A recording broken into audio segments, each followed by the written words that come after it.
Hey, I'm Steve Krenz for Guitar Gathering. Thanks for joining us on this quick lesson on the top chords that you need to know on guitar. There's a PDF that goes along with this lesson, so please take a moment to download that and have that out in front of you as we get started learning this batch of chords. Now, this is not random, these chords that I have picked for this. This is, as a professional guitarist, this is the block of chords that make up the main chords in the most guitar-friendly keys that you're going to see. The main chords you're going to see in any key are going to be the 1 chord, the 4 chord, and the 5 chord, sometimes the 6 minor as well. The most common keys you're going to see are going to be C, G, D, A, and E. So some of these chords overlap in between these two things, and so we end up with this block, this foundation of 15 chords. Don't bother calling yourself a guitar player if you don't know how to play these chords. So that's what we're going to cover as we get back to basics, get back to the foundation of guitar playing. I just put them in alphabetical order here. There's no magic to that. So let's just start going through this. What you're looking at here is the 15 most used chords according to those 1, 4, and 5, and 6 minor, the most used chords in the most common keys. We start off with an A. Now you're looking at a little diagram of the end of the guitar. The thicker line here is the nut on your guitar. And so we have X's and O's and all kinds of things. So the X's mean that I don't play that particular string. And then the open circles mean that I do play that string if they're on the other side of the nut there as an open string. And then the ones with the numbers inside them are where I put my fingers, and the fingers are numbered 1, 2, 3, and 4. So let's start with this first A. I've got my second finger on the 4th string at the 2nd fret, third finger on the 3rd string at the 2nd fret, and then squeezed right up there underneath it is the 4, your pinky there, and you've got an open A on the 5th and an open E on the 1st string. You can also play it like this, nothing wrong with that. Different situations require different fingerings of it, but that's a good basic one to start with. That's an A major. We're going to be talking about 3 types of chords: major chords, minor chords, and then a type of chord called a dominant 7th, a 7th chord. So this is the major chord, an A major chord. Now if I take my pinky off and add my first finger down there, I get an A minor chord. So we have A major, A minor, and then take a look at this next one. I have what happens here. I take my first finger off, and all that's left is my 2nd finger and my 3rd finger, and I'm going to move my 3rd finger down to the 2nd string, and I have an A 7th. 3 types of chords: the A major, the A minor, and the A 7th. Now, you need to know the quality of the chord, where to put your fingers. You also need to have these chords memorized. These are going to be in thousands of songs, so it's a good idea to have these just immediately where you can play them at any point in time. A major, A minor, A 7th. All right out of the bat, we come across the B 7th. Now this is probably one of the more tricky chords in this batch of 15 chords that you need to know. So let's just kind of go through this step by step. We don't play anything on that 6th string, but we're going to put our 2nd finger on the 5th string, 1st finger on the 4th string, 2nd finger on the 3rd string. The 2nd string is open, so I got to make sure that everybody's up on their fingertips there. So I still have him ringing out when my pinky comes and catches that 1st string, 2nd fret, and you end up with a beautiful B 7th. Now, don't beat yourself up if you're having a tough time with this. This is a tricky chord. It requires all 4 fingers, so this is generally the trickiest of the open chords, is this B 7, but you're going to see it a lot, especially if you're in the key of E. You're going to see a lot of B 7s. All right, take a look at the next one there. All right, we run across our first movable form. If you're new to guitar playing, let me explain what's going on here. We've got certain types of chords that use open strings. These are called open chords. All the ones that we've done so far have required at least 1 open string, so those are called open chords. But here we run across our first one that does not have an open string in it, and so anything that does not have an open string in it is movable, and it's movable generally by a root. So take a look at the chord diagram there. We've got a big arc. What that's telling you is to bar your finger. In this case, our first finger. We're going to cover all of the strings from the 5th string down to the 1st string at the 2nd fret. Just get it all the way down. See if you can get them all the way out there. And then we're going to add these other fingers to it. We got our 3rd finger on the 4th string, pinky underneath that, 2nd finger there, and we've got this B minor. Now this is a tough chord. I did a whole series on how to prepare for bar chords, how to do bar chords, and the link is in the YouTube description down there. So if you want to really get help with bar chords, if you really want to conquer bar chords this year, you can do it. Don't believe the lie that you can't do bar chords. It just takes a little bit of time and some effort and some good instruction. So I did a whole course on that. It's free. There's a big PDF with it, the whole bit. This is our first bar form. I'm going to show you an easier way to play this here in a second, but this is the full bar form of it. Now look where your first finger's at.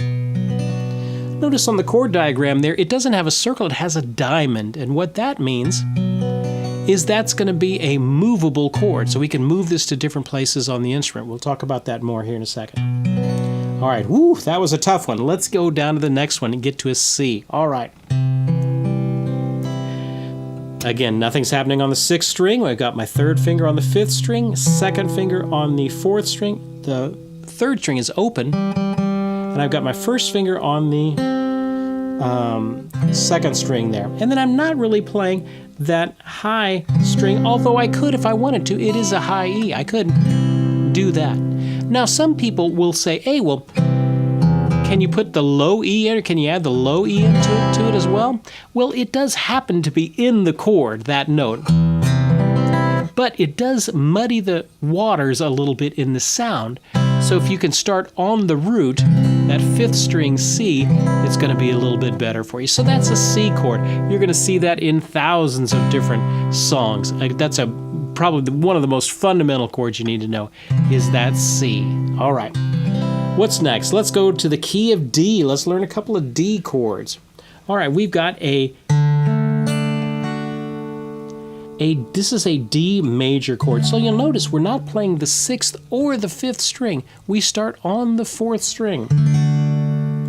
Again, some of you may have learned, I can play that 5th string, and you can. It is a chord tone. The 6th string is not. You can't play that one. But the 5th string is a chord tone, but it's going to sound clear if you play on the 4th string, which has the D as the lowest note there. So I got my 1st finger on the 3rd string at the 2nd fret, the 3rd finger on the 2nd string at the 3rd fret, and then I'm going to squeeze my 2nd finger on the 1st string at the 2nd fret. I got to make sure everybody's up on their tippy toes to get a good sounding chord. You want to listen to it, maybe each individual string, to make sure everything is ringing out clearly. Make sure you're fretting the notes right behind the upper fret there. I don't want to be back here. That's really hard to get the chord to sound out. I want to be hugging up right in front of that fret, right behind that fret. Because that's a D. Now look at the next one, a D7th chord. It looks a lot, it's almost like a mirror image of the D. But we have to switch our fingers around. So we're going to put our 2nd finger on the 3rd string at the 2nd fret. Our 1st finger is going to be on the 2nd string at the 1st fret. 3rd finger is going to be on the 1st string at the 3rd fret, D7th. Okay, so I know these are I'm throwing a lot of chords at you, but these are the chords that are the real chords you're going to use all the time in guitar playing. We have a D, we have a D7th. So these are chords that you're going to really need to know them backwards and forwards. Take a look at the next one. Okay, this is the first chord that we've run across that is going to use all 6 strings. An E, the E family, the E minor, the E7th. So take a look at this E. I've got open string on that low E. The high 2 strings, those are open as well. And then what's happening in the middle? I got my 2nd finger on the 5th string, 2nd fret. 3rd finger on the 4th string. 1st finger on the 3rd string. The strings are numbered. The one closest to the ceiling is the 6th string. 6th, 5th, 4th, 3rd, 2nd, and 1st. So the 1st is down here by your toes there. So this is an E. Now if I just take my first finger off, you come across the easiest of all of these chords, which is an E minor. That little M is an abbreviation for minor. So remember we talked that there's 3 types of chords, the major chord, the minor chord, and the 7th. Here's the E major with your first finger down. If I take my first finger off, I'm left with the E minor. And then look at the next line down there. We have the first finger back on the 3rd string, and I take my 3rd finger off. And I end up with an E7. So we get all 3 of the types of that chord. We have the major, the minor, and the E7 there. All right, so that's a good batch of the open chords. Let's take a look at the next one here. This is an F. All right, so we talked a little bit about chords that move, and so this is yet another one that's the foundational one that you're going to need to know. We've learned one on the 5th string. Let's learn one on the 6th string. So here it's telling you, look, you've got a bar. It's at the 1st fret here, and we're going to bar all 6 strings. So you got to press that down really hard. And then we're going to put these others on top of it, the 3rd, the 4th, the 2nd. And you have an F major chord. Don't worry too much if you can't. If yours sounds like that at this stage, that just means you need to get a little bit more hand strength, and that's what that bar chords course will help you get. So don't be discouraged that you can't do it the first time. It's going to take this one, especially the bar chords, are going to take a little bit of time to get into them. I mean, that may be a couple of weeks before you get your finger strong enough to do it, but you want to use a good straight finger. You don't want to have your finger curved. Sometimes it helps to overshoot a little bit on your finger, not to have it down here, your first finger to overshoot a little bit. If I take my 2nd finger off, I've got an F minor. And remember, they're all pivoting off of that 6th string 1st finger, that diamond there. We'll talk more about that in a second. All right, so let's get to, those were tough. Let's get to an easier one. All right, so we've got a G chord. Now there's lots of different ways to finger a G chord here. I've got it written down here as the 2nd finger here, 1st finger, and then open, open, open, and then 3rd finger down here. That's one way to do it.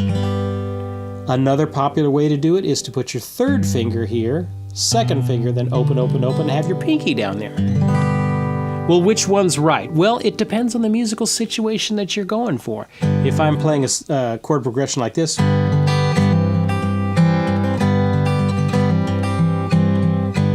then I'm going to need this form. If I'm doing a chord progression like this,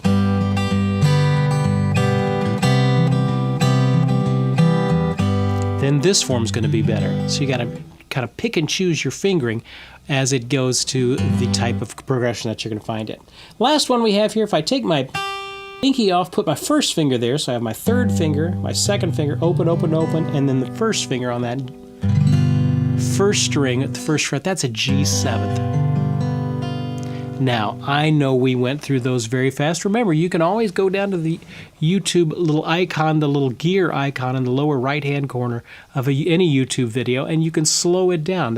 You could adjust the speed, and so that will get you something if you want to go slower with these. Now, if you want more practice with these, I did do a course that guides you through all of these chords and many more, so we'll talk about that here in a second. But go ahead and flip the page. Those are the 15. If you know nothing more than those 15 chords on that first page there, you can play thousands of songs. Remember, they're the most important chords in the most important keys. Let's talk about these movable chords just a bit more and some of the magical things that they can do. Now, most of the chords we did on the first page have at least one open string, so they're open chords, as we call them, and they don't move. But these have a unique trick where I can move these to different places and get different sounds. One shape, but I can move it to different places and get the same chord. So let's take a look at this F. Don't worry too much about whether you can get that bar or not just yet. I'll show you some simple ways to get around some of those problems here in just a second. So there's an F major. Remember, if I take my second finger off, I got an F minor. Add my second finger back on, take my pinky off, I've got an F7. But I want you to pay attention to what's happening here with the sixth string, this note right here. Well, this note is an F. So if I'm thinking of the notes on the E string, there's an E, there's an F, there's an F sharp, here's a G. Well, if I do that exact same shape, there's my F shape. If I just do that up 2 frets, there's a G, and then make the same shape, I've got a G major chord. What if I wanted a G sharp major chord? No problem, I just move a half step up and do a G sharp. Take my second finger off, I got a G sharp minor.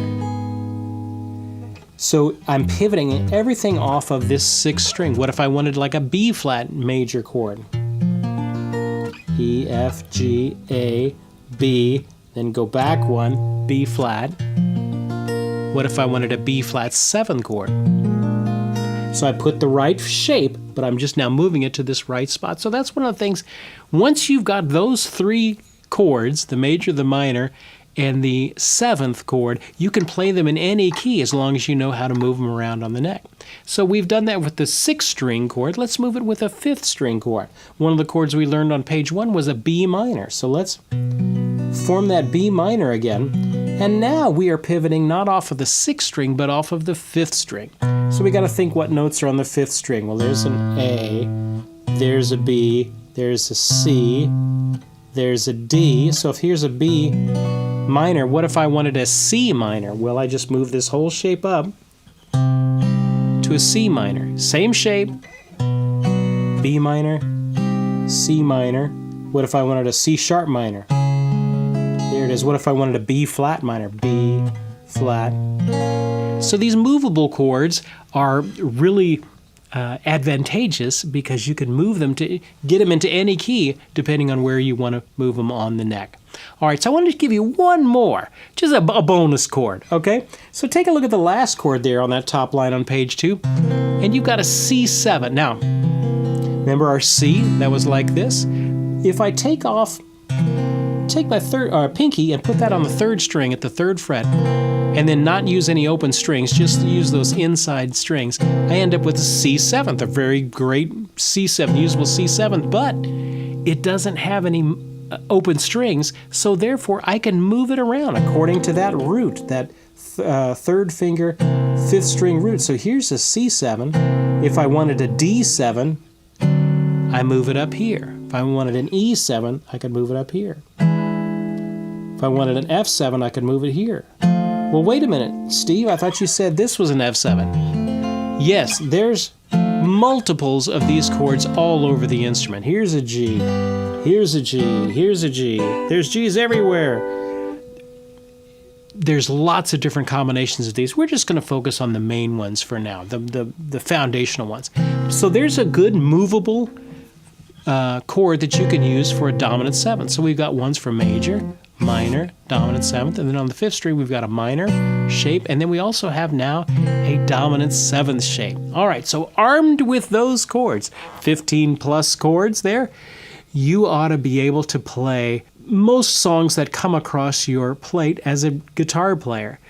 Those need to be, get them underneath your fingers. Just pick one, play it for a couple of days, get used to moving around with it, then add another one to it. In a couple of weeks, you will have them all down.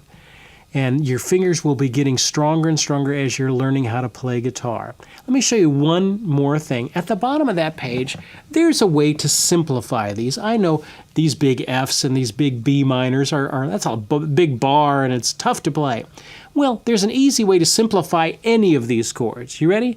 Just take the top 3 strings of the chord. So let's say we're doing this A. And I'm going to talk about just the top. I refer to it as the top. It's the lowest 3 strings if you were thinking of where it is on the body of the guitar. But as far as the sound that it's making, it's the upper sound. So if I take the top 3 strings, the 1st, 2nd, and 3rd strings, and just play those, I've got the most of the chord. So I can simplify any chord by just doing the top 3 strings.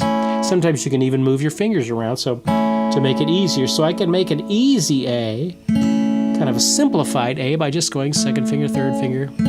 That way I'm not having to do all of this. It works the same on bar chords. So take a look at instead of playing this big B minor, I could play just the top 3 strings, which are these. Now, you'll notice this B has a diamond around it, so that's even the root, so I can move that around. Here's a C minor, D minor. So if I'm just starting, that's a good way to be able to get a minor chord without having to worry about a bar and all that sort of stuff, because that takes some time, some strength. You can get it, but it just takes some time.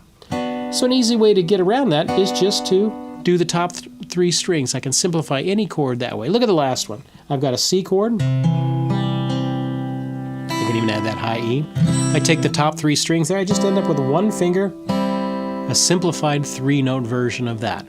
All right, there it is. Those are the top chords that you're going to need to learn on guitar. Those are kind of the first batch, the meat and potatoes of guitar playing. If you want to learn more about that, take a look at I gave you some resources down there at the bottom of the page. I did a whole series on the chords that you need to know. It covers these chords and a whole bunch more. It's a free PDF.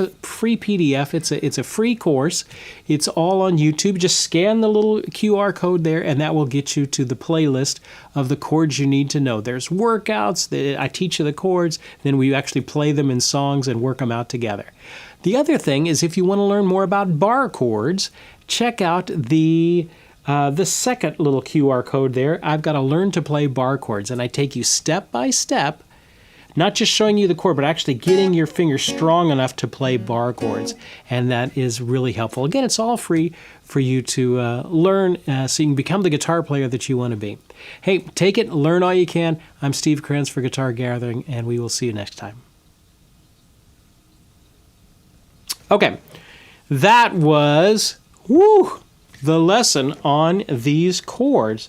I know that was kind of more on the basic end of things, but sometimes it's good to do the fundamentals. You need to know these chords backwards and forwards, memorized, to where you're just reading a song, you can just go through and play these chords without having to think about them.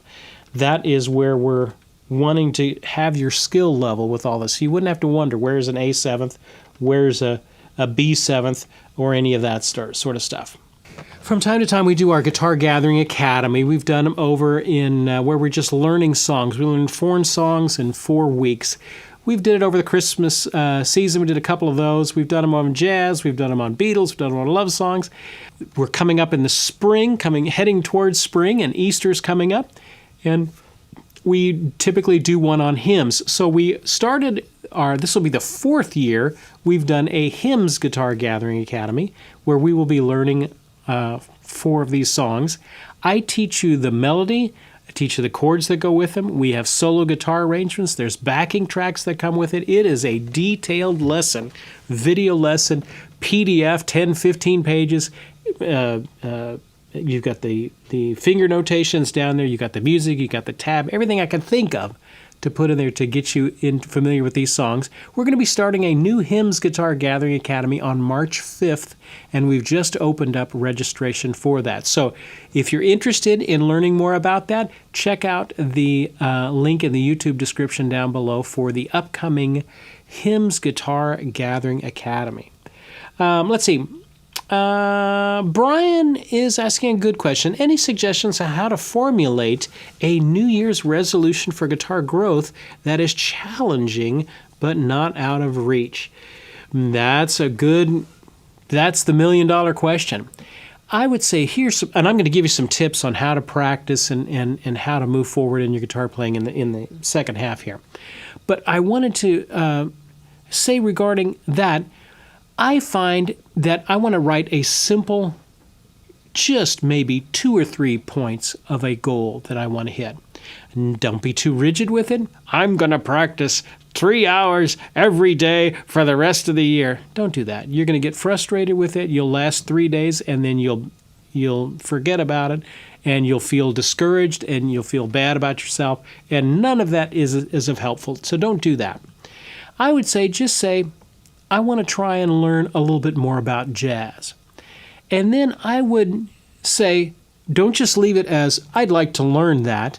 Take a second to not just write out a goal, but write out just a couple of bullet points of a system of how you're going to get to that goal. Well, the first thing I can do to learn this would be to check out this resource or to get some input or maybe go listen to somebody or go buy a book or whatever. So put some action points underneath that. That's going to be the helpful part of it.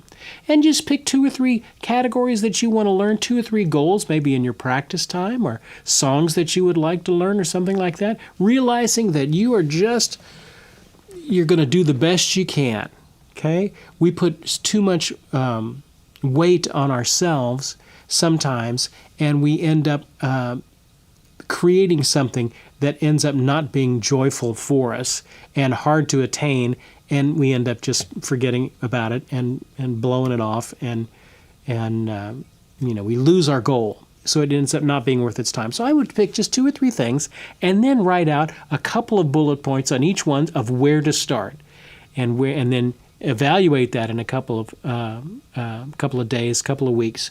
Try and get yourself on track with that. That would be how I would do it. That I found the most success with as far as getting down the road with guitar playing in a year. I wanted to play something for you. Speaking of challenging things, I played an assisted living center for New Year's Eve, of all things, just down the road here, a little assisted living center. They had called me to play a couple of times, and I wasn't able to do it, but the one time I was able to do it was New Year's Eve. It was really good for me, and my lovely wife, can vouch for it. I don't think I have ever worked so hard to prepare for a 1-hour gig in my life as I did for preparing to play for this little assisted living center. I usually do background music. I usually do things with bands. I've played on big stages. I've done arenas. I've done all kinds of things, but I'm rarely in the situation where I'm the solo guitarist and I'm the show. And I knew that this situation was going to be that, and it ended up being that. It was exactly that. It was, you're standing front and center, and then there's all these people out there. Just the only thing they're doing is listening to you. So kind of doing the Tommy Emmanuel solo guitar thing. I'm not really in that mode. That's just not the type of guitar playing that I find myself doing a lot.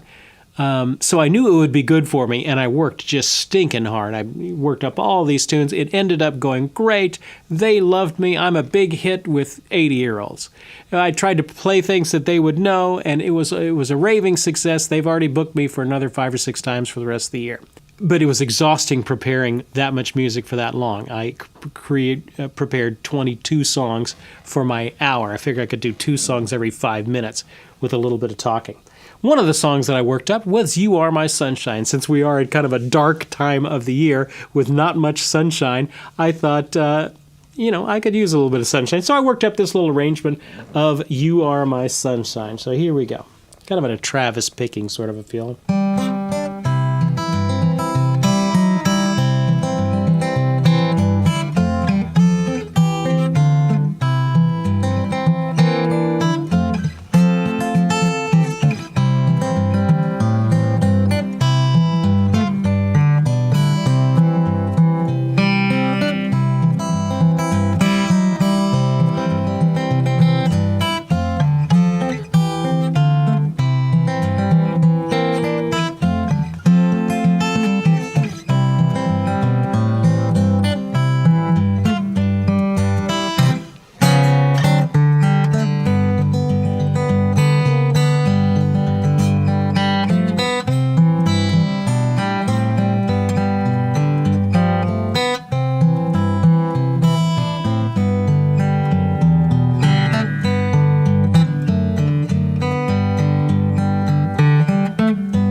There you go. A little bit of You Are My Sunshine. We have a question here. Any tips on working up a set list and preparing for a gig? A great question. Well, here's what I did.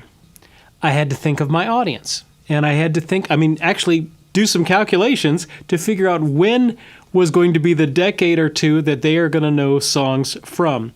So I did some work on that. And so I went back. So I played You Are My Sunshine, and I did some Elvis songs, and I did Wizard of Oz, and I did everything that they possibly would know. I threw in a couple of Beatles songs, which was just on the edge of their, I'm sure they knew them, but we were getting on the edge of, they would have been in their 20s and 30s. So usually people are absorbing music are in there from their teens to about mid-20s and upper 30s. That's when they're kind of absorbing that decade or so of music. This is not just my opinion.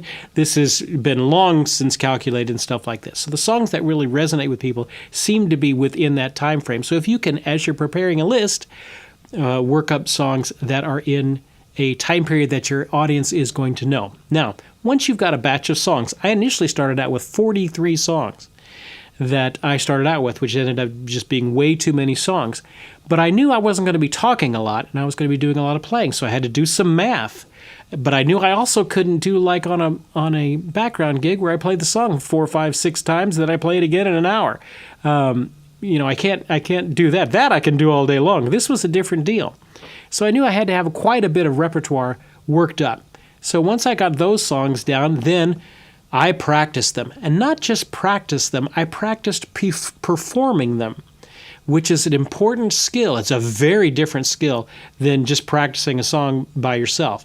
So what I would do is I would, finish up dinner, and I'd come up here for like 3 nights before I went and played that job, and I would just turn on the clock and start going through, and I would just go through my list and just physically doing the physical playing of doing it, not letting myself stop. I'd write a note here and there, but it's amazing how helpful that was just to practice the performing of it. And not just once, but 2 or 3 times I did that. Because when you get in the heat of battle there with everybody staring at you, boy, it was amazing to me. Songs that I've played for 20 years, I was losing wheels left and right on those. So you just have to have that song so deep in your background, in your subconscious, that you can play what you need to play while still being freaked out at this actual situation there. So that's how I did it and worked up my set list there. So I had to really work hard on the performing end of things, and I still didn't do a very good job. They were impressed. I didn't think I did a really good job, but I'll try it again here in a couple of weeks when they got me scheduled up again. And I had several people come up and say, I knew every song that you do. A lot of folks get in here and they play songs and we just don't know them. Yes, there you go. There you go. All right. Before we close, I want to talk about a couple things if we have time to do it. First, I want to talking about how to practice as we're starting this new year, tips on how to practice so that you can get the most out of your practice time. Let's answer 3 basic questions here. I've got them written down. How often should you practice? When should you practice? And where should you practice? All right. This is not just me rattling off. This is you're looking at a professional practicer. I have been doing this for way too many years. And do it consistently all the time.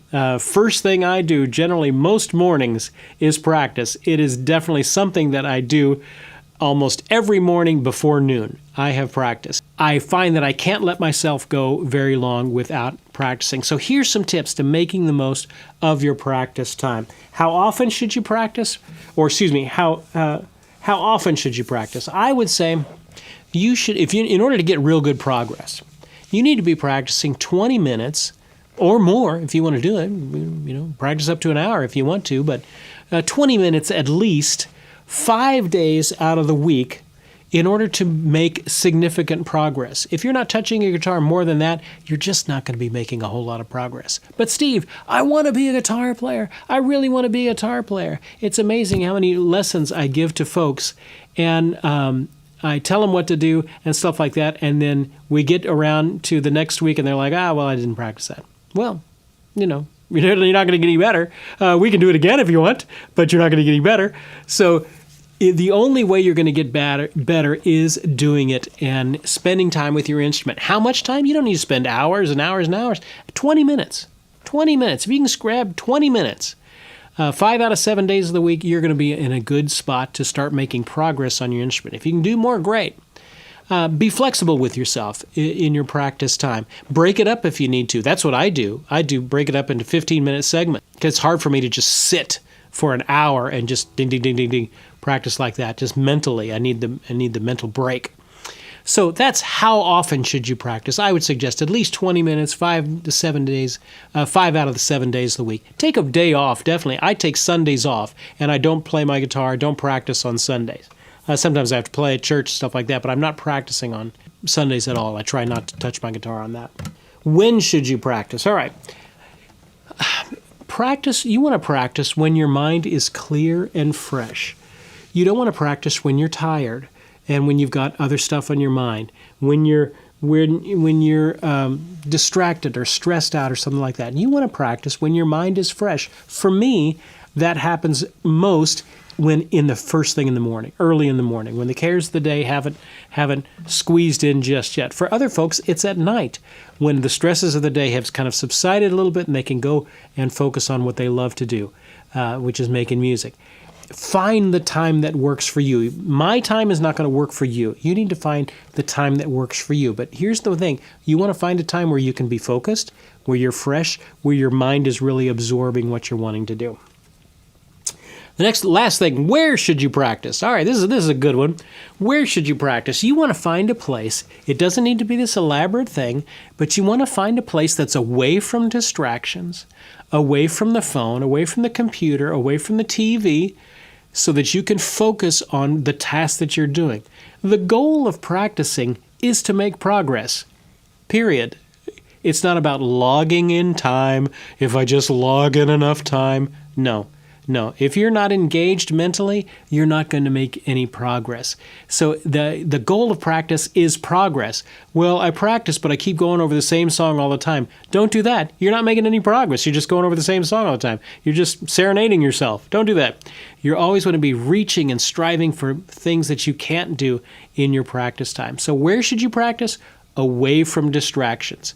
Put the phone away, put the TV, turn that off, and just get a place where you're not going to be disturbed so you can just focus on what you want to do. Here's an effective practice routine that I have found.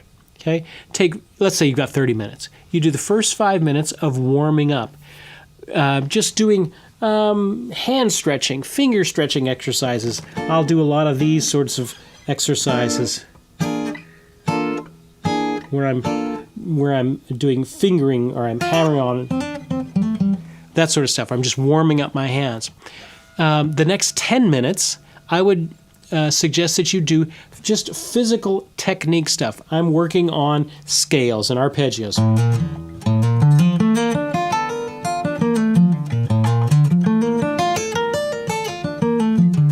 Just working on whatever your technique that you're working on at the moment is that you're working on. I would suggest you spend 10 minutes on technique.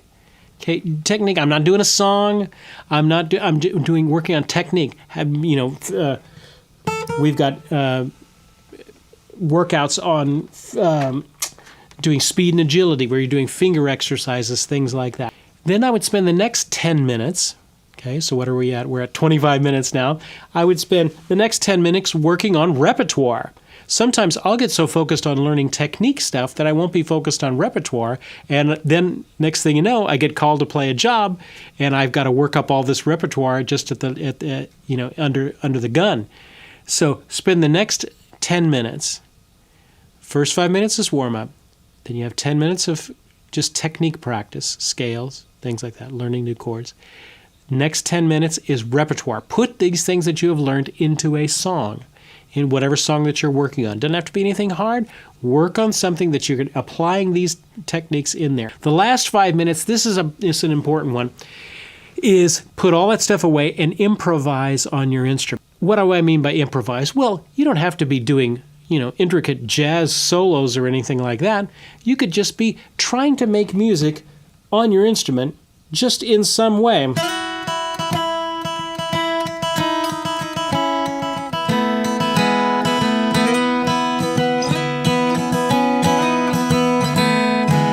Just some way of making music. You find a couple of chords, you combine them together.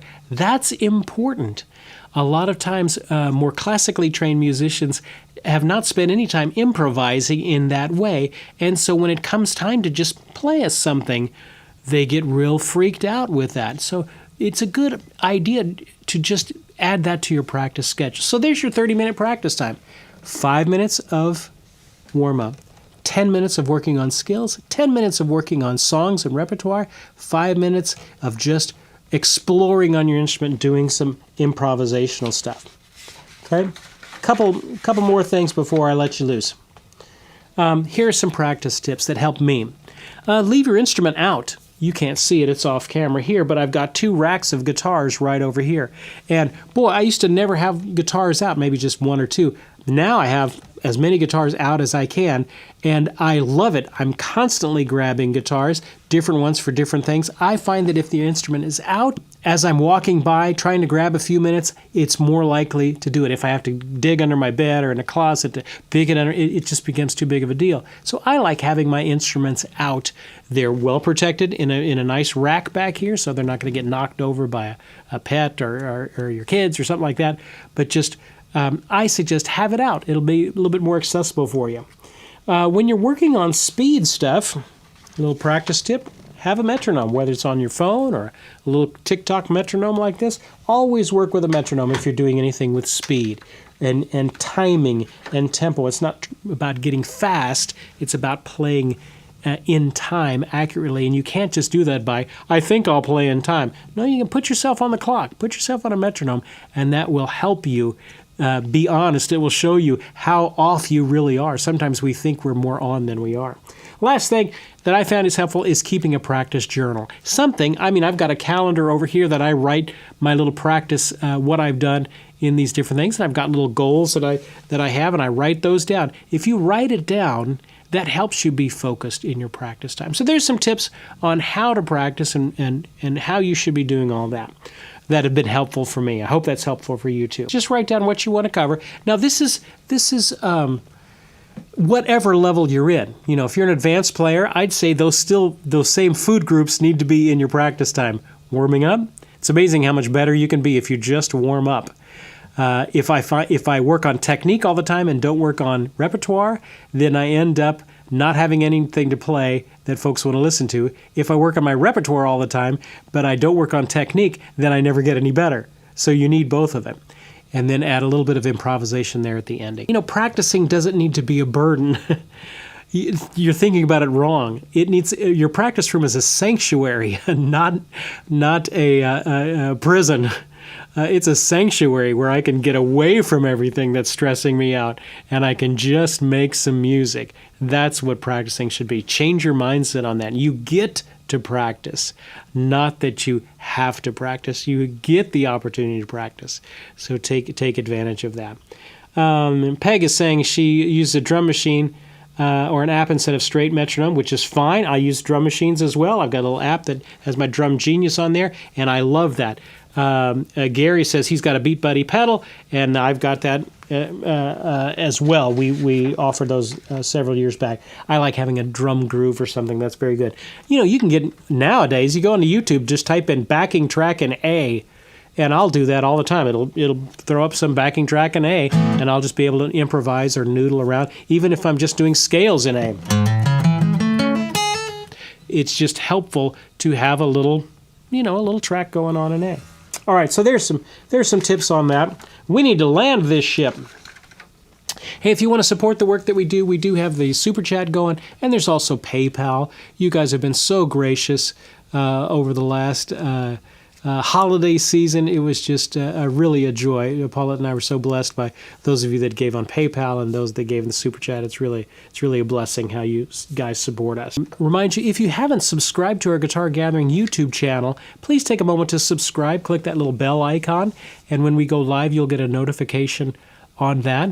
Remember the Hymns Guitar Gathering Gathering Academy that we're going to be starting in March. Reserve your spot there if you are interested in being a part of that, coming along that journey with us. I tried to include also in the YouTube description the Chords course and the bar chords course. So those are down there. Those are all free if you want to get in touch with that.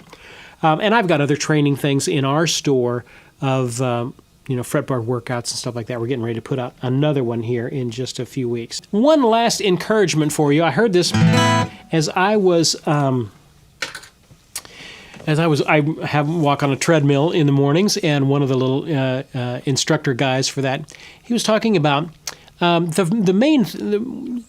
most important thing is that you just take action.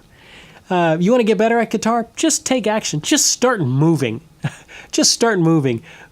Any movement is going to be progress, okay? So if you sometimes we get caught in analyzing things, and I'll analyze it to death. What should I be practicing? And I'll spend all of my focus on that and never actually get around to practicing. So I would say, well, if I take action, I haven't thought about it, then I'm just going to be kind of flailing. Well, yes and no. Any kind of action, usually we get problems on the taking action part. We just never get around to actually doing it. So just take action, no matter how imperfect and how clunky it may be at the beginning. You'll figure out the rest along the way. But the main thing is that you just start. Start tonight. Start tomorrow. Grab your guitar. Gosh, I tell you, I've taught everything I can think of for years and decades now, and it really comes down to grabbing your guitar each day and playing a little bit on it, and you would be amazed at how far you can. I want to thank my lovely producer, my wife, Paulette. I want to thank our moderator, Diane. Our next live lesson is going to be on January 20th, so we will skip next week. We'll be on the week after that. We're going to be talking about picking and strumming as we're talking about some of these basic foundational techniques on guitar. I wanted to play one last song for you here. Let me get it up. Elvis Presley. Elvis Presley's birthday is on the 8th, so what is that, a day or two from now? And he died in 1977. He was 42 when he died. If he would have been alive today, he would be 90. He would be coming up on his 90th birthday, I believe, which is hard to believe. But one of his most famous songs was a song, Can't Help Falling in Love. And it's actually based off of a French melody from back in the 1700s, 1758. That's why this song sounds so different than your typical Elvis Presley song. It was featured and written in 1961, I believe it was. 1961, for the movie Blue Hawaii. So Elvis Presley did this one. And Rolling Stone magazine listed it as one of the greatest songs of all time. This is Can't Help Falling in Love.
Keep up the great work in your own learning, and we will see you guys next time.